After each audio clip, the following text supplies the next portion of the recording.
Sud Radio, l'œil de l'IFOP. Et ça fera bientôt 1 an qu'Emmanuel Macron aura été réélu président de la République française. Qu'en pensez-vous de votre président 1 an après sa réélection? C'est la question que s'est posée l'IFOP. On en parle avec Hugo Lasserre. Bonjour à vous. Bonjour. Avec cette balise IFOP fiduciale pour Sud Radio, les traits d'image d'Emmanuel Macron 1 an après sa réélection, le moins qu'on puisse dire, c'est que l'image est écornée, Hugo. Alors oui, exactement. Alors comme vous l'avez dit, nous, à 1 an après son réélection, nous avons interrogé les Français sur l'image qu'ils avaient d'Emmanuel Macron. Et ce qu'on peut dire, comme vous l'avez dit, c'est que l'image du président semble nettement détériorée. On a par exemple, il véhicule une image très peu rassurante aux yeux de nos concitoyens. On a 68% des Français qui considèrent aujourd'hui qu'il est autoritaire, Oui. plus 6 points comparé il y a 1 an.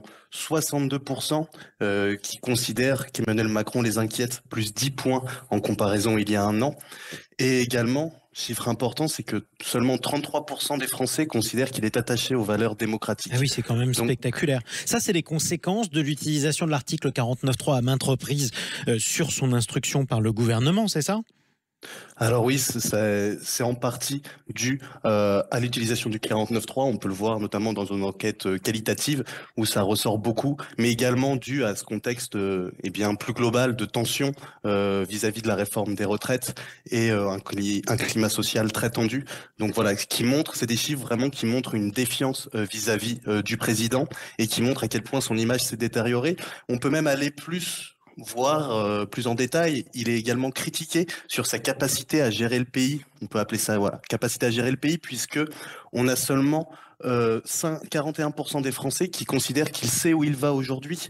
C'est un chiffre très faible.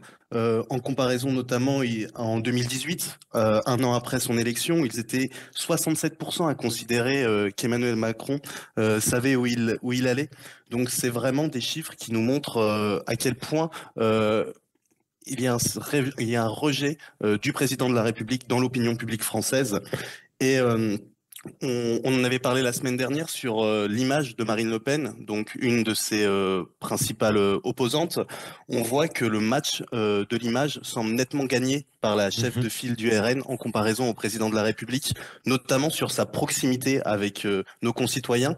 On avait 58% des Français qui déclaraient que Marine Le Pen était proche des préoccupations des Français. Ouais, c'est vrai. Et un chiffre qui s'élève qu'à 19% dans cette balise Sud Radio fiduciale. C'est ça. Si je résume, Hugo, semaine. la seule bonne nouvelle dans cette balise IFOP fiduciale pour Sud Radio, la seule bonne nouvelle pour Emmanuel Macron, c'est que de toute façon, il risque pas de se représenter puisqu'il n'en a pas le droit pour un 3e mandat. Et heureusement, parce qu'avec de tels traits d'image, il courrait à une bérésina.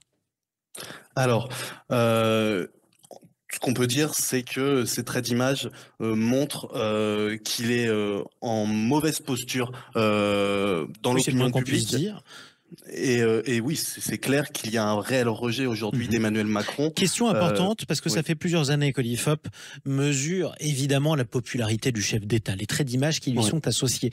C'est pas la première fois qu'Emmanuel Macron traverse une période difficile. Il a vécu les Gilets jaunes. Son image était au plus bas. Est-ce que là, on touche un record ou est-ce que finalement, on revient dans l'étiage des plus mauvais moments du premier quinquennat d'Emmanuel Macron ?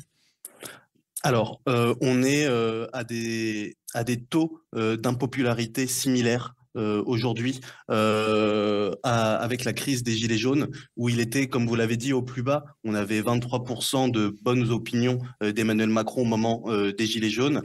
Et aujourd'hui, on oscille autour de 28-29%. Donc, c'est des taux qui sont au fur et à mesure en train de descendre, en fait. Oui, c'est ça. Et on ne sait pas pour l'instant s'il a touché, en tout cas s'il a atteint le creux de la vague.